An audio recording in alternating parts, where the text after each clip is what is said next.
नमस्कार, मैं डॉक्टर विजय शुक्ल। उड़िया अस्मिता का नारा और मोमो सरकार की एक बरस की यात्रा। नारी तू नारायणी के उद्घोष से एक आदिवासी चेहरे के रूप में सत्ता पर काबिज हुए मुख्यमंत्री मोहन चरण मांझी। पर उनके अपने उड़ीसा की बेटियां चिल्लाई तब राजनीति चुप रही और समाज देखता रहा। उड़ीसा में जो हो रहा है वह किसी सरकार की विफलता से कहीं बड़ा है। यह पूरे राज्य के राजनीतिक तंत्र, सामाजिक चेतना और लोकतांत्रिक प्रणाली के नैतिक पतन की वह तस्वीर है जिसे अब अनदेखा नहीं किया जा सकता। गोपालपुर हो या क्योंझर, जब बेटियां बलात्कार की शिकार होती हैं, पीड़ित परिवारों को धमकाया जाता है, एफआईआर तक दर्ज नहीं होती और सत्ता मौन रहती है, तो सवाल केवल सरकार का नहीं रह जाता, यह समाज की भी परीक्षा बन जाती है।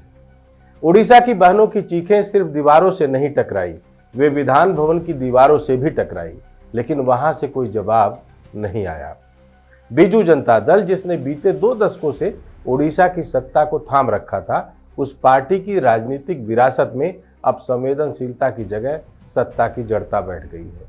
नवीन पटनायक ने वर्षों तक मुख्यमंत्री रहते हुए जिस प्रशासनिक स्थिरता का चेहरा बने रहने की कोशिश की, उस शासन के उत्तराधिकारी आज महिला आयोग तक बनाना भूल गए। मोहन चरण मांझी, जिन्हें भाजपा ने मुख्यमंत्री बनाकर आदिवासी अस्मिता का चेहरा घोषित किया, अब राजनीतिक मोहर से अधिक कुछ नहीं प्रतीत हो रहे हैं। 1 साल बीत चुका है और महिला आयोग आज भी नहीं बना। यह तथ्य अपने आप में इस बात का गवाह है कि उड़ीसा सरकार के एजेंडे में महिला सुरक्षा कोई प्राथमिकता नहीं है। मुख्यमंत्री मांझी से जब कांग्रेस की फैक्ट फाइंडिंग टीम मिलने पहुंची तो उन्हें समय नहीं मिला। क्या यह आदिवासी शासन की संवेदना है या एक और पालतू मुख्यमंत्री की मजबूरी? बेटी बचाओ बेटी पढ़ाओ का नारा केंद्र में भाजपा की पहचान बना, लेकिन उड़ीसा में यही नारा झूठी दीवार बन गया है जिसके पीछे आंसू छिपाए जा रहे हैं। अब बात विपक्ष की। Congress fact finding team Delhi से भेजी गई, जो आई, प्रेस कॉन्फ्रेंस किया, बयान दिए और फिर वापस चली गई। लेकिन राज्य कांग्रेस है कहां? क्या विरोध की राजनीति अब सिर्फ ट्वीट और प्रेस नोट तक सीमित रह गई है? ना कहीं जन आंदोलन, ना कहीं स्थानीय नेतृत्व की ताकत। जो पार्टी कभी जेपी आंदोलन से सत्ता हिलाती थी, वह आज कैमरे के सामने आक्रोश और ग्राउंड पर गुमनामी में है। कांग्रेस केवल बयान देकर अपने कर्तव्य की इतिश्री नहीं कर सकती। अगर उसे वाकई महिला सुरक्षा की चिंता होती तो गोपालपुर से निकलकर क्योंझर तक कांग्रेस के नेता थानों के बाहर बैठते, गांव में पदयात्रा करते और मुख्यमंत्री आवास का घेराव करते। लेकिन जो संगठन खुद जमीनी भरोसे से कटा हो, वह औरों की संवेदना की लड़ाई क्या लड़ेगा? वामपंथी दलों की तो बात ही मत करिए। उनकी आवाज इस राज्य में इतनी मंद हो चुकी है कि शायद अपराधियों को भी उनका विरोध महसूस नहीं होता।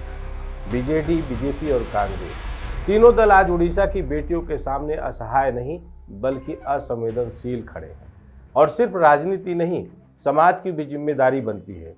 जब तक हम गोपालपुर की घटनाओं को वहां हुआ होगा कुछ और क्योंझर की पीड़िताओं को परिवार की इज्जत का मामला कहकर टालते रहेंगे, तब तक अपराधी सत्ता से पहले समाज की चुप्पी में पनपते रहेंगे। पंचायतें चुप रही, शिक्षक मौन रहे और नागरिक समाज अपनी रूटीन में मग्न रहा। यह खतरनाक सामूहिक मौन हमारी सांस्कृतिक विफलता का जीता जागता प्रमाण है। उड़ीसा की सांस्कृतिक चेतना सदियों से जगन्नाथ की आस्था में रची बसी रही है, लेकिन अगर आस्था के नगाड़ों के बीच बेटियों की चीखें दबा दी जाए तो समझिए कि हम रथ यात्रा के पवित्र रथ को शर्म के कीचड़ से ढक चुके हैं। यह संकट केवल प्रशासन का नहीं है, यह उड़ीसा अस्मिता पर सीधा आघात है। क्या उड़ीसा की अस्मिता इतनी सस्ती हो गई है कि मुख्यमंत्री दरवाजा बंद कर लें और जनता बस यह सोचकर चुप रहे कि हमें क्या करना? क्या बेटियों की चीखों को अब जाति, पार्टी और अवसर की चश्मे से देखा जाएगा? तो अब सवाल उठता है, क्या किया जाए? तो सरकार को अब समीक्षा नहीं, जवाबदेही देनी चाहिए। विपक्ष को जिम्मेदारी से बचने का मंच नहीं, जमीनी संघर्ष का नेतृत्व बनाकर सड़क पर उतरना चाहिए और समाज को दर्शक नहीं, हिस्सेदार बनना चाहिए। यह किसी सरकार के विरोध में नहीं, एक पूरे तंत्र की असफलता के विरुद्ध मेरी आवाज है।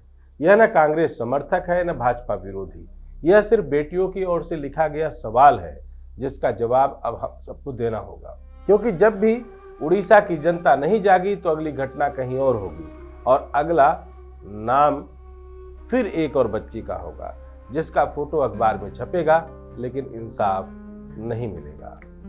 जय हिंद, जय भारत।